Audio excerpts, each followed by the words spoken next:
A black man relaxes at his lakeside cabin when an HOA Karen storms up, clipboard in hand. She calls 911, claiming he doesn't belong there, but when the sheriff arrives, everyone's jaws drop. Turns out, this man doesn't just own the cabin, he owns the entire county. Ethan Walker loved the quiet. His lakeside cabin was more than wood and stone, it was peace. Nestled deep in the trees, with the water reflecting the morning sun like polished glass, it was the kind of place most people only dreamed of owning. To Ethan, it was simply home. He was fixing a loose railing on the porch when the sound of sharp footsteps broke the stillness. Turning, he saw a woman striding toward him, clipboard in hand, face pinched as if she'd bitten into a lemon. She moved with the air of someone who believed the world should bow to her. "Excuse me," she barked. "What are you doing here?" Ethan set down his hammer, wiping his hands calmly on a rag. "Good morning. Just a little porch repair." Her eyes narrowed. "Don't play games. You don't belong here. This cabin is part of Lakeside Estates and outsiders are not allowed. Pack your things and leave before I call the police." Ethan tilted his head. "Ma'am, this is my cabin. Been mine for years," Karen scoffed. "Impossible. I know everyone who lives here. You are not one of them. People like you think they can just sneak into private communities. Well, not on my watch." Ethan leaned against the porch post, studying her with quiet amusement. "You seem awfully certain of something you don't know." Karen clutched her clipboard tighter. "Don't test me. You have 10 minutes before I call 911. For a moment, silence filled the air, broken only by the soft lapping of the lake against the shore. Ethan didn't argue. Instead, he smiled faintly, as if he knew something Karen could never imagine. Her jaw tightened. "Fine, have it your way. I'm calling right now." Karen whipped out her phone with the confidence of someone who thought the law was always on her side. Her manicured fingers stabbed at the screen as she lifted it to her ear. Ethan remained still, arms folded, watching with an almost amused patience. "Yes, hello, this is Karen," she said sharply. "There's a trespasser at Lakeside Estates, cabin 14. He refuses to leave, and I feel unsafe. Please send an officer immediately." She glanced at Ethan, as if expecting him to flinch at her words. Instead, he smirked. "Unsafe? All I'm doing is tightening a few screws." Karen's eyes narrowed. "You're not fooling anyone. You look like one of those drifters who sneak onto properties. Around here, we have standards. People like you drag them down." Ethan tilted his head, his calm voice cutting through her rant. "People like me? You don't even know who I am." Karen ignored him, adding extra drama for the dispatcher. "Yes, he's unshaven, wearing old boots, definitely doesn't belong here. I want him gone before he causes trouble." After hanging up, she crossed her arms, victorious. "The sheriff will be here any minute. I'd start packing if I were you." Ethan leaned against the porch post, staring at the calm water as if nothing in the world could bother him. "This lake has seen more than you realize," he said softly. Karen scoffed. "What's that supposed to mean?" But Ethan only smiled. To him, her threats meant nothing. He knew the sheriff well, better than Karen could ever guess. And once the patrol car rolled up the gravel path, it wouldn't be Ethan answering uncomfortable questions. No. It would be Karen who found herself caught in a storm she had started. The hum of tires on gravel broke the morning calm. A white patrol SUV rolled down the narrow path, its headlights cutting across the trees before pulling up beside the cabin. Karen straightened instantly, her face lighting up with smug satisfaction. "Finally," she muttered. "Now you'll learn." Ethan didn't move. He simply folded his arms, watching as Sheriff Daniel Hayes stepped out of the vehicle. A tall man with graying hair and steady eyes, Hayes was known across the county for his no-nonsense approach to justice. Karen marched forward, waving dramatically. "Sheriff, over here. That man is trespassing. He refuses to leave. I told him this is private property, but he's dangerous and—" "Karen," Hayes interrupted, his voice firm. "Step aside." She blinked in surprise. "But Sheriff, I said step aside." Karen huffed but obeyed, certain the sheriff would side with her once he saw Ethan. Hayes turned to the porch. Ethan gave him a small nod. "Morning, Daniel." "Morning, Ethan," the sheriff replied, a faint smile tugging at his lips. Karen's mouth fell open. "Wait, you know him?" Hayes looked at her, unimpressed. "Know him?" "Karen, this man doesn't just own this cabin, he owns the land it's sitting on. In fact, he owns more of this county than you could imagine. Karen staggered back. That can't be true. He looks like... Ethan raised an eyebrow. Go on. Like what? Her voice faltered. Like someone who doesn't belong here. Sheriff Hayes crossed his arms. Ethan Walker has every right to be here. If anything, you're the one trespassing, Karen, and calling 911 for a false report? That's serious. Ethan's calm smile returned. I warned you, Karen. Assumptions can be dangerous. Karen's face turned a deep shade of red, her pride stung by the sheriff's words. She pointed a trembling finger at Ethan. This is ridiculous. He doesn't look like someone who owns anything important. You're just taking his side because you know him. Sheriff Hayes raised an eyebrow. Karen, I'm not taking sides. I'm telling you the truth. Ethan Walker has legal claim to this cabin, the land, and a lot more around here. I've seen the deeds myself. Ethan leaned casually against the porch post, his calm demeanor only fueling Karen's fury. Sometimes, he said softly, things aren't always what they appear to be. Karen stomped her foot like a child denied candy. I don't care what paperwork you've seen. This community has rules, and I enforce them. Outsiders like him don't belong here. If the HOA board were here, they'd back me up. Hayes shook his head. You're overstepping, Karen. The HOA doesn't outrank county law, and Ethan owns more than just this patch of land. He has more authority here than your board ever will. Her jaw tightened, frustration boiling over. Well, then maybe the HOA needs to rethink who they allow to be neighbors. People like him will only drag down property values. Ethan's eyes sharpened for the first time. People like me? Careful with your words, Karen. The sheriff's voice dropped to steel. That's enough. Ethan's record is clean, his ownership is solid, and frankly, this county owes him more respect than you realize. If you keep pressing, Karen, you might end up answering for harassment. Karen swallowed hard, but lifted her chin stubbornly. She wasn't finished yet, not by a long shot. Karen refused to back down, even with Sheriff Hayes standing against her. She jabbed her clipboard toward Ethan like it was a weapon. You think you can intimidate me? I know how people like you work. You sneak in, pretend to belong, then cause chaos. I've seen it before. Ethan raised an eyebrow, his voice steady. You've seen it? Or you've imagined it? Because I've done nothing but fix my porch. Her lips tightened into a thin line. Don't play clever. I know the HOA rules better than anyone. Cabins here are meant for families who contribute to the community, not loners who show up with old trucks and think they own the place. Sheriff Hayes sighed, already losing patience. Karen, listen to yourself. Ethan doesn't just own this cabin, he owns over 40% of the land surrounding this lake. Without his permission, this entire community wouldn't even exist. The HOA board answers to him, whether you like it or not. The words struck Karen like a slap, but her pride kept her standing. No, that's impossible. Why would a man who owns so much live like this? Why would he sit here in an old flannel shirt, fixing wood railings? Wealthy people don't do that. Ethan gave a small laugh. That's the problem, Karen. You've spent so much time chasing status, you don't understand peace when you see it. I live here because I choose to, not to impress anyone. Karen's nostrils flared, and she turned sharply to the sheriff. If he really owns so much, prove it. Show me the papers. Until then, I say he's lying.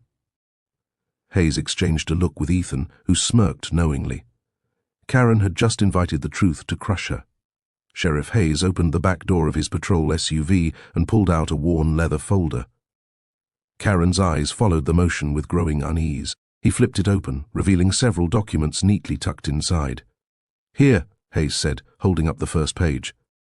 These are the county records. Ethan Walker is listed as the legal owner of this cabin, along with the surrounding acres of land. Karen snatched the page from his hand, scanning it quickly. Her face paled, but she forced a laugh. This could be fake. Paper doesn't prove anything. Hayes calmly pulled another set of documents from the folder.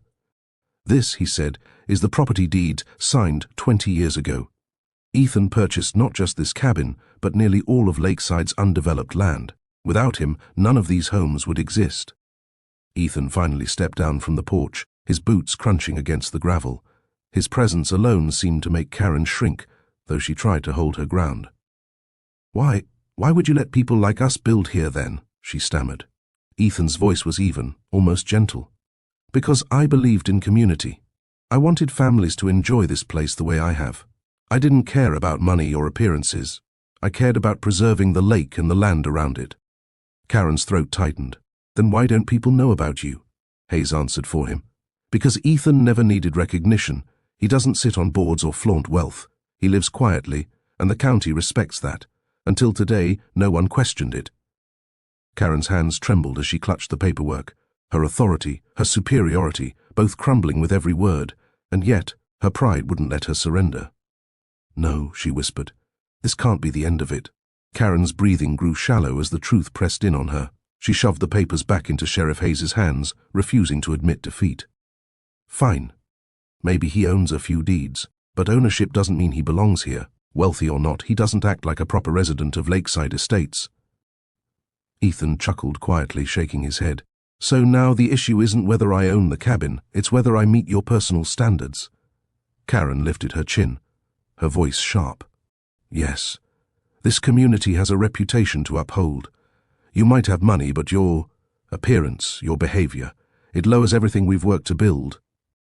Hayes frowned, his tone stern.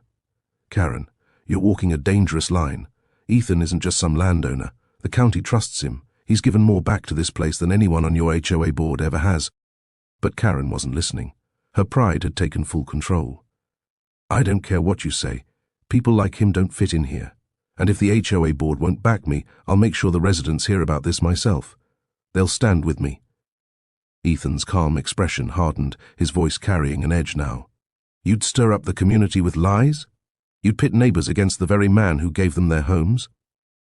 Karen's silence betrayed her guilt, but she didn't back down. Hayes stepped closer, his jaw set. Enough. Karen, you've crossed into harassment. Keep pushing, and you'll be the one facing charges. This county won't tolerate your games. Still, Karen's eyes flashed with defiance. We'll see who the community believes. I won't be silenced. Ethan studied her with quiet resolve. For the first time, he realized Karen wasn't just misguided. She was dangerous in her arrogance. As the tension thickened, voices drifted through the trees. Several neighbors, drawn by the sight of the sheriff's vehicle and Karen's raised voice, began to gather near the cabin. Curious eyes landed on Ethan, then flicked toward Karen, who stood with her arms folded, her expression fierce. Everything's fine, Karen announced loudly, forcing a smile that didn't reach her eyes. I just caught a trespasser trying to take over this cabin, but don't worry, I've called the sheriff to handle it. A few residents exchanged uneasy glances. Sheriff Hayes let out a long sigh. Karen, stop twisting the truth. These people deserve honesty. Ethan stepped forward, his calm presence commanding attention. Neighbors, he began, I think it's time you knew something about me. My name is Ethan Walker. 20 years ago, I bought not just this cabin, but the land this community stands on. I chose to let homes be built here so families could enjoy the lake as much as I do. Gasps rippled through the crowd. One man whispered, Wait, he owns the land? Another woman added, If that's true, none of us would even live here without him. Karen's face burned red. Don't believe him. He's lying to make himself look important. Look at him. Does he look like someone who owns half the county? But Hayes raised the folder high. Every word he's spoken is true. The records prove it. Ethan Walker isn't just a resident. He's the reason you all have homes here. The crowd murmured louder now, their eyes turning toward Ethan with newfound respect. Karen, however, looked cornered. Her power, the grip she had held over her neighbors with rules and intimidation, was slipping through her fingers faster than she could stop it. The neighbors' murmurs grew into hushed conversations. Some nodded toward Ethan with admiration, while others cast doubtful glances at Karen, who shifted uncomfortably under their stares. A middle-aged man stepped forward, his voice steady. Sheriff Hayes, is what you're saying true? This man really owns the land beneath our homes. Hayes held up the folder again. Every record, every deed, every tax receipt, Ethan Walker's name is on them. Without him, Lakeside Estates wouldn't exist. The crowd erupted with whispers. A woman near the front turned to Ethan. Why didn't you ever tell us? Why live quietly when you could have demanded recognition? Ethan offered a small smile. Because I never wanted recognition. I wanted peace. This lake, it's special. I thought families should experience it, not corporations carving it up for profit. That's why I allowed the homes to be built. Not for credit, for community."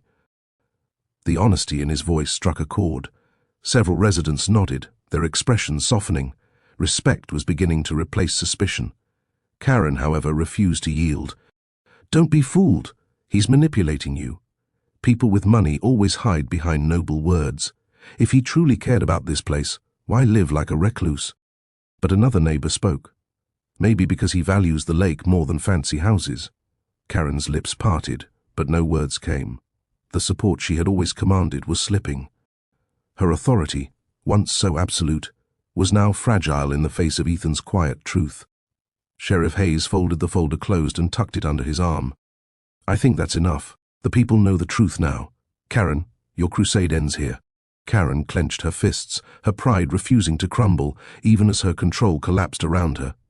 The silence that followed Sheriff Hayes's words weighed heavily on Karen.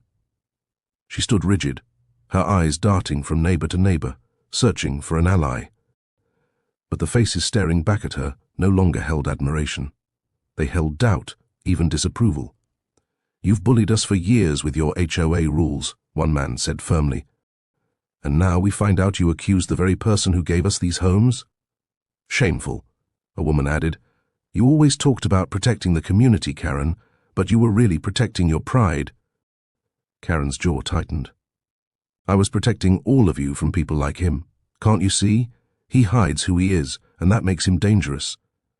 Ethan finally stepped forward, his calm voice carrying strength. "I hid nothing, Karen. I just never flaunted what I own. That doesn't make me dangerous, it makes me human. The real danger is arrogance, assuming you know who belongs and who doesn't." Karen's chest rose and fell quickly, anger and humiliation battling within her. She turned to Hayes. "You can't let him make a fool of me. Arrest him. Do something." Hayes shook his head. "The only one who broke the law here is you, Karen. Filing a false police report is serious. If Ethan wanted, you could be charged right now." The neighbors gasped. Karen's face drained of color. For once, she had no sharp reply, no rulebook to hide behind. Ethan looked at her steadily. "I don't want to see you in trouble, Karen, but I do want you to think about what just happened. You tried to strip me of my place here, when in reality you had no power to do so." Karen turned away, her pride fractured beyond repair. Karen stood frozen, her clipboard clutched so tightly her knuckles whitened. The crowd's judgment pressed down on her like a weight she could no longer carry. For the first time, her voice wavered. I was only trying to protect our neighborhood." Ethan studied her quietly before answering. "You weren't protecting it, Karen. You were guarding your own pride. You judged me before knowing me, and in doing so, you insulted the very foundation of this community." The words struck her harder than the sheriff's threats ever could. Karen's eyes darted to the ground, searching for something to hold on to. The neighbors whispered among themselves, many shaking their heads. Hayes cleared his throat. "Ethan, do you want to press charges?" "You'd have every right." Karen's breath caught, panic flashing in her eyes. She glanced at Ethan, expecting to see anger. Instead, she saw calm resolve. "No," Ethan said finally. "Charging her won't change her heart. It'll only make her bitter. What she needs is to see the damage her arrogance caused. That's punishment enough," the neighbors murmured in agreement. Karen's shoulders sagged, but her pride wasn't completely broken. "You think letting me go makes you better than me?" she muttered. Ethan shook his head. "No, Karen. It doesn't make me better. It makes me free. Free from the chains of proving myself to people who will never see beyond appearances." Sheriff Hayes gave a nod of respect, spoken like a man who understands true ownership, not just of land, but of himself. Karen swallowed hard, the sting of humiliation etched across her face. For the first time she realized Ethan's strength came not from what he owned, but from the peace he carried within him. The sun began to set, painting the sky in streaks of gold and crimson. Neighbors lingered in the yard, still buzzing from the drama that had unfolded. Sheriff Hayes finished his paperwork and tipped his hat to Ethan. "If you ever need a reference, son, you've got one from me." "Thank you, Sheriff," Ethan replied, shaking his hand firmly. As Hayes left, several neighbors approached Ethan, their tone completely changed from earlier. Mrs. Thompson, who once avoided eye contact with him, offered a warm smile. "If you need help with your garden, I'd be glad to stop by. You've shown us what it means to be a true neighbor." Others nodded, some even apologizing for not speaking up when Karen tried to tear him down. Ethan received their words graciously, but he didn't gloat. Instead, he simply said, "The best way forward is together. A community isn't built on pride, it's built on respect." Karen, however, stood at the edge of the crowd, silent. Her clipboard now hung at her side, useless. She wanted to storm away, but something rooted her in place. Ethan turned toward her, his voice calm yet steady. "Karen, I can't change how you see me, but I hope one day you'll see me as more than the label you've given me. Until then, I'll keep living with integrity." Karen's eyes flickered, torn between anger and shame. She gave a stiff nod, then turned and walked off without another word. Ethan exhaled, finally at peace. He looked around at his land, at the faces of those who had begun to see him differently, and he felt a quiet victory. For Ethan, this wasn't just about defeating prejudice, it was about planting roots deeper than hate. And tonight, those roots had begun to grow.